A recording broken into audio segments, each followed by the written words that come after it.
Today's video is made possible by, in partnership with Send Cut Send. Stay tuned to the end of the video for a special offer for all of my fans, as thank you from all of us here at Tall Garage. Hi everybody, welcome to Tall Garage.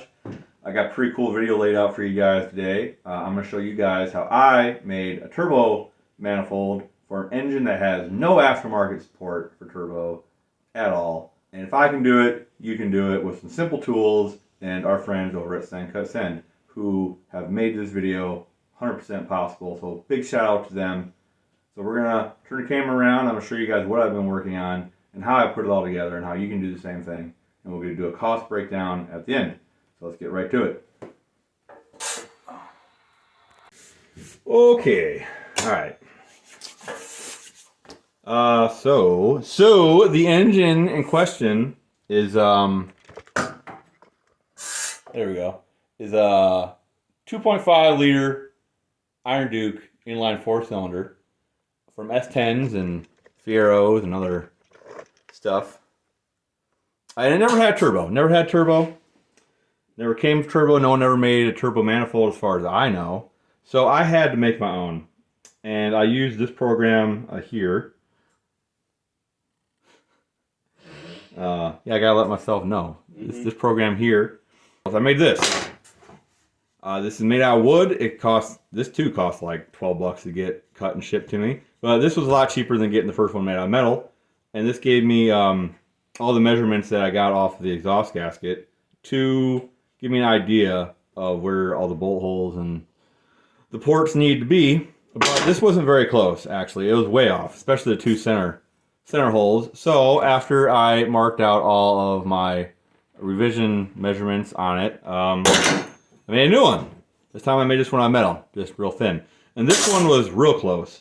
It actually would bolt on and everything lined up. But it wasn't perfect. So after another round of revisions, we made this guy out of steel. So the next one will probably be made out of stainless, but because I'm just kind of winging it and I don't want to mess things up, I got this from Send Cut Send. I forget how thick it is off the top of my head, but it isn't a ½ inch. It's a little bit under a ½ inch. So, and this is mild steel. Like I said, I wanted to do stainless, but I also didn't want to fuck up something stainless. So, we got this. You cussed. Yeah, it's like a radar movie. You get one cuss word in a movie. So, one F-bomb movie. Rule changes for Penny. Yep. So after I got this all designed and a lot of eyes over there, Ken. I did. I made this. This is not Adam. This is me. He did not have any hand in making this. But Tall Garage is a royal we. We here at Tall Garage, which is like apparently 4 people now, and everybody got their hand out all of a sudden, wanting credit. I made this though. I made this. I designed this. It was real simple. If I can do it, you can do it. But after getting this made, I needed a way to piece it all together. And that's where this company came in, which is like Frankie Frasno or Frasno, I don't know. It starts with F, lots of Fs. But I got this stuff right here. Now these are Schedule 40 weld Ls. I think we got right here. So, right there. Boom. That's what these are. They're butt welds. These are Schedule 40 mild steel. And I designed this thing with holes so these would fit right, and like so. Okay, so all I got was 2 of these 1 1/2 90-degree elbows, and I got 2 T's, which I had to trim a little bit, but we got 2 T's, and it goes together something like that. Voila! Turbo manifold for cheap. I think together I got like 90 bucks in this right here, which, isn't too bad. The thing that actually cost the most was the turbo flange itself. I got one that was machined to actually go on the Schedule 40 pipe. So this was a little bit much, but together I got less than 200 bucks. It's probably less than 175. I'm not really sure. I have to add it all up, but cheap. Cheap. For something that doesn't exist and is a one-off part, pretty cheap. To slap a turbo on something, not too bad. So we have yet to weld it together. We're going to do that next. And by we, I mean Kyle, because we is the royal we, which apparently that includes Kyle. So Kyle's doing it. Brother Tall's doing it. And we're going to leave the flange off for now. We're just going to weld up the log part, and that way we can get this on the engine and figure out exactly where we want the turbo to be oriented.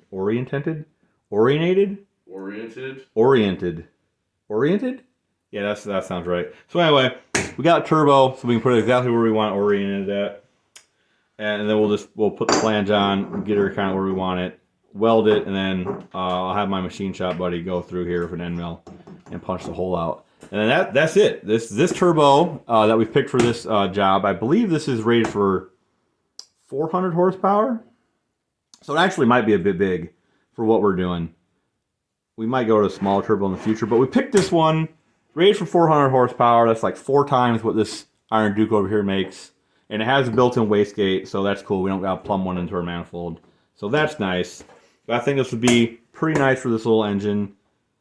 And yeah, so I'm going to cut you off here, and we'll take a look at the next part that's going to make this turbo project really come together. All right, so here we have I don't know if I want to say highly modified, but it's a very modified stock Iron Duke intake.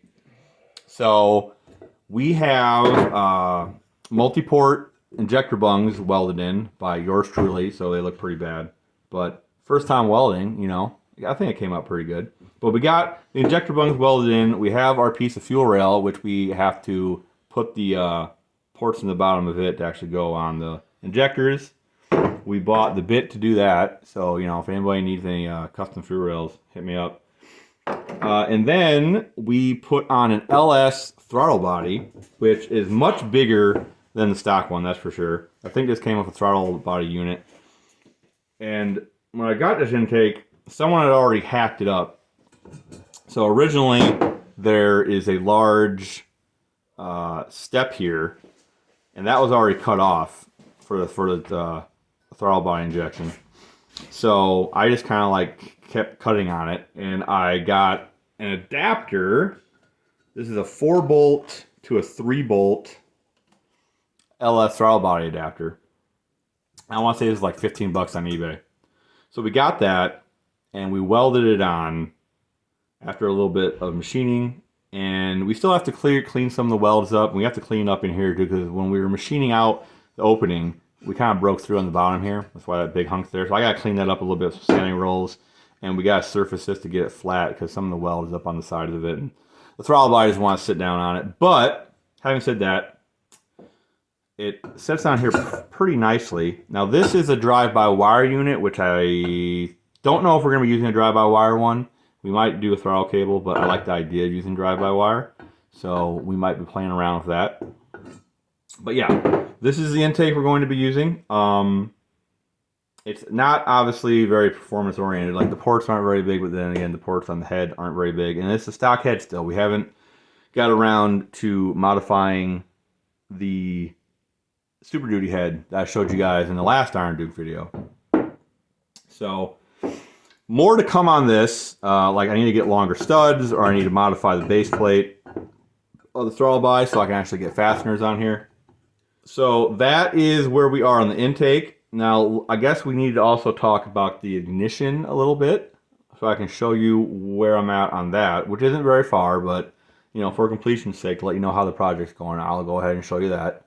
So this is the stock Iron Duke front crank pulley, no dampener here, which it might be interesting to get a dampener for it in the future, because I know Iron Dukes have different vibration tolerances and V8s. I think they have better primary balance, but worse alternate balance or something like that. Don't know. Not really an inline four guy, even though I'm trying.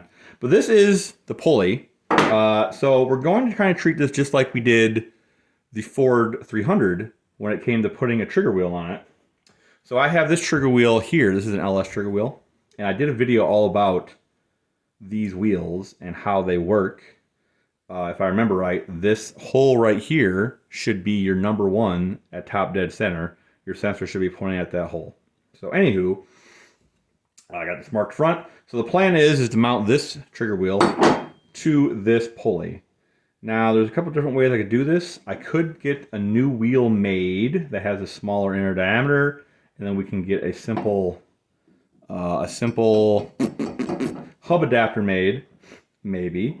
Or I could try tack welding this to the pulley, but that presents problems of getting it, getting a dial indicator on it basically, and making sure all the runout is out of it. So we still kind of gotta figure this out. But that shouldn't be too much of a problem, really. Like, look at the other stuff we've done, right? We'll get her figured out. I did a video a while back on cam sync, but we don't need the cam sync to run it. We just need it for sequential. We want sequential, but in order to run the engine, we just need this done first. So I believe that we are going to get this done first before we mess with the cam.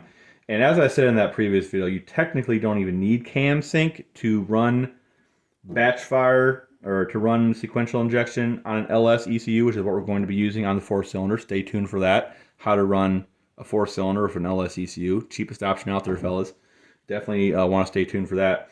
But you don't need a cam sync. It will actually air out, and it will attempt to alternate which stroke it thinks it's on until it gets one. So the only downside is it takes longer to start sometimes.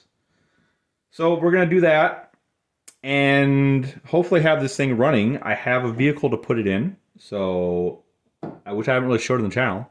So that'll be fun. But let's get this welded up. We will get it on the engine, and we'll look at a couple different positions for where we think we might want to put the turbo, and you guys can let me know what you think. So let's do that. All right. We are live. So we have this thing just tacked up for now. I want to weld in here before I weld it to the flange. A couple things about the flange I've noticed is that some of the bowl holes are a little off, so I need to tweak them.